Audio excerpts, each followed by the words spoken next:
নমস্কার বন্ধুরা, KDD kitchen and ব্লগে তোমাদেরকে অনেক অনেক স্বাগত এবং অনেক অনেক ভালোবাসা জানিয়ে আমি আমার আজকের ভিডিওটা শুরু করতে চলেছি। আশা করি তোমাদের ভালোই লাগবে। আজকে আমি দেখো শোলা কচু আর আলু দিয়ে একটা সম্পূর্ণ নিরামিষ রেসিপি শেয়ার করব। আশা করি ভালো লাগবে। তার জন্য দেখো আমি শোলা কচুগুলোকে এইভাবে ছোটো ছোটো করে কেটে 2 মিনিট আমি একটু গরম জলে ভাপিয়ে নিয়েছিলাম, আর একটা নিয়েছি আলু। এবার প্রথমে আমি গ্যাসটা অন করে দেব। একটা প্যান আমি বসিয়ে দিলাম। এবার আমি তেল দিয়ে দিচ্ছি। আর আমি এই রান্নাটা কিন্তু বাটা মশলায় তৈরি করব। তেলটাকে প্রথমে আমি ভালো করে গরম করে নিচ্ছি বন্ধুরা।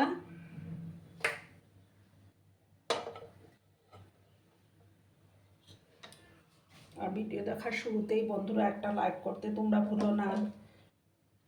তোমাদের এই সুন্দর সুন্দর কমেন্ট আর লাইক থাকলে আমার ভিডিওটা অনেক দূর এগিয়ে যাবে বন্ধুরা। পুরনো বন্ধু, নতুন বন্ধু সবাইকে জানাই অনেক অনেক ভালোবাসা। আর কমেন্টের পাশে যে হাইপ অপশনটা আছে সেটা অবশ্যই প্রেস করে দিও। তেলটাকে প্রথমে আমি গরম করে নিচ্ছি বন্ধুরা। দেখো বন্ধুরা, তেলটা গরম হয়ে গেছে। আমি আলুগুলো দিয়ে দেবো। তোমরা তোমাদের পরিমাণ মতো শোলা কচু আলু নিয়ে নেবে। আমি আমার পরিমাণ মতো নিয়ে নিয়েছি। এবার সামান্য হলুদের গুঁড়ো করে দিলাম। প্রথমে আমি 2 মিনিটের মতো আলুগুলোকে একটু ভেজে নিচ্ছি বন্ধুরা। সামান্য একটু লবণ অ্যাড করে দিলাম।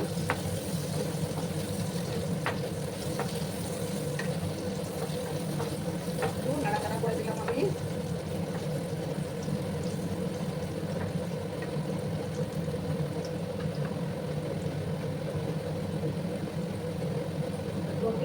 ঢাকা চাপা দিয়ে রাখলাম বন্ধুরা।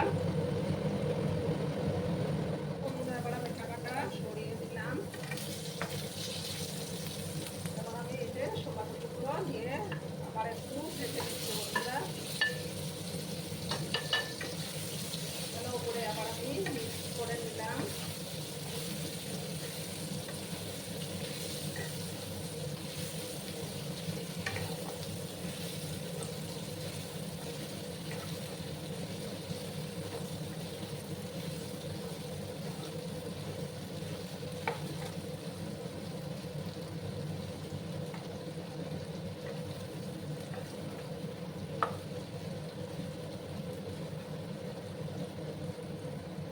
আরো 2 মিনিটের মতো আমি এটাকে একটু ভাজা ভাজা করে নেব। তারপর নামিয়ে নেব বন্ধুরা।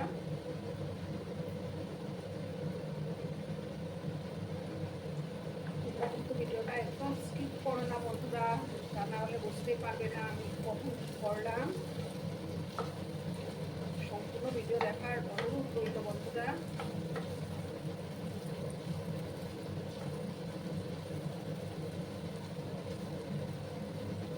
আরো 2 মিনিটের মতো গ্যাসের আঁচটাকে আমি মিডিয়ামে করে রেখেছি। একটু ভাজবো আমি।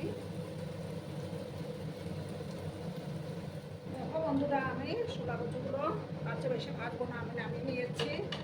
আর প্যানের মধ্যে আরেকটু তেল দিলাম আমি। দেখো, 2টো শুকনো লঙ্কা, একটা তেজপাতা ছিঁড়ে আমি দিয়ে দেবো।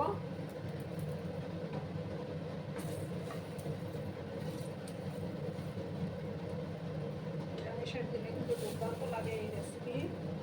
হাফ স্পুনের মতো দেখো গোটা জিরে দিয়ে দিলাম। ফোড়নটাকে একটু ভাজবো আমি। একটা সুন্দর যখন ফ্লেভার বেরোতে শুরু করলো তখন আমি এই যে দেখো জিরে, ধনে আর 2টো শুকনো লঙ্কা, কাঁচা লঙ্কা বেটে রেখেছিলাম, সেইটা এবার আমি দিয়ে দিলাম। বাটা মশলাতে গ্রেভিটা দারুণ আসে বন্ধুরা।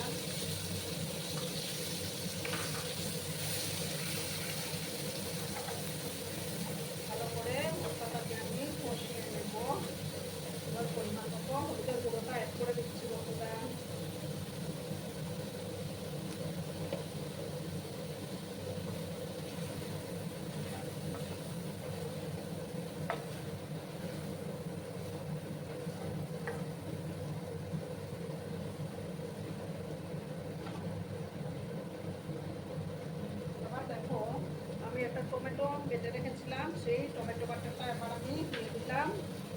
সাথে ভালো করে আমি কষিয়ে নেব যতক্ষণ না মশলাটা থেকে তেল ছেড়ে আসছে।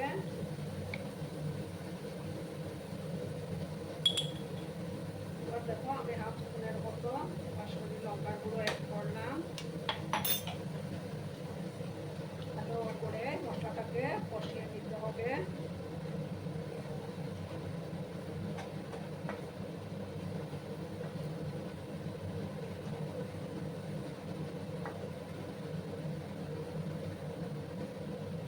সময় নিয়ে আমি মশলাটাকে কষিয়ে নিচ্ছি বন্ধুরা। একটু 1 মিনিটের মতো ঢাকা দিয়ে রাখলাম। দেখো বন্ধুরা এবার আমি ঢাকাটা সরিয়ে দিলাম। দেখো তেল ছাড়তে শুরু করেছে। এবার আমি যে ছোলা কচু আর আলুগুলো দিয়ে আবার ভালো করে কষিয়ে নেব।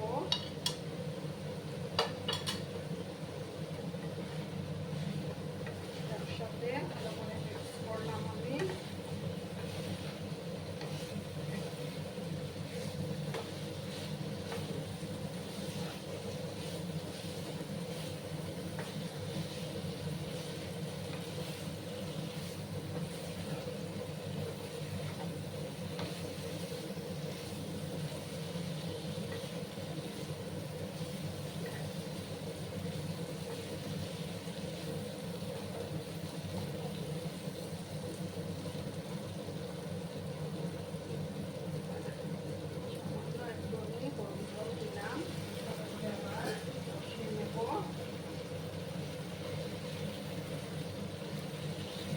পরিমাণ মতো লবণটা অ্যাড করে দিচ্ছি বন্ধুরা।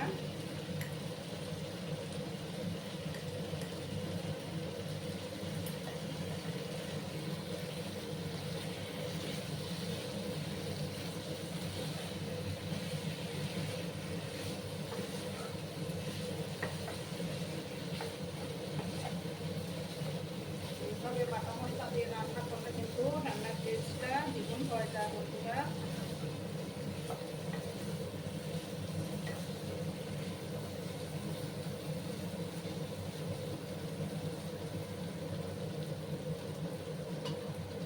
এবার আমি গরম জল দেব রান্নার মধ্যে।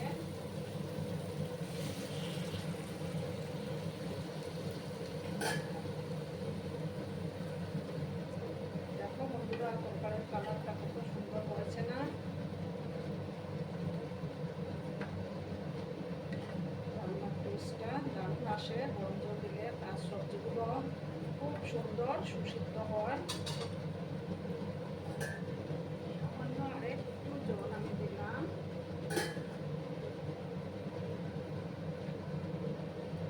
ভালো করে মিক্স করলাম। এবার দেখো আমি কিছুটা অর্গানিক গুড় আমি দিয়ে দেব। তোমরা চাইলে চিনিও দিতে পারো। ভালো করে আমি মিক্স করে নিলাম। এবার গ্যাসের আঁচটাকে মিডিয়ামে করে দিয়ে আমি 5 থেকে 6 মিনিটের মতো এটাকে রান্না করতে দেবো বন্ধুরা। তাহলেই তৈরি হয়ে যাবে। দেখো বন্ধুরা আমি এবার ঢাকাটা সরিয়ে দিলাম। দেখো আমার রান্না কিন্তু কমপ্লিট। কচু আলু খুব সুন্দর সুসিদ্ধ হয়ে গেছে। এবার আমি এটার মধ্যে সামান্য একটু শাহি গরম মশলা অ্যাড করে দিলাম। দিয়ে ভালো করে মিক্স করলাম। দেখো বন্ধুরা খুব সুন্দর হয়েছে। এবার আমি দেখো 1 চামচ ঘি অ্যাড করে দিলাম। আর একটু দিলাম।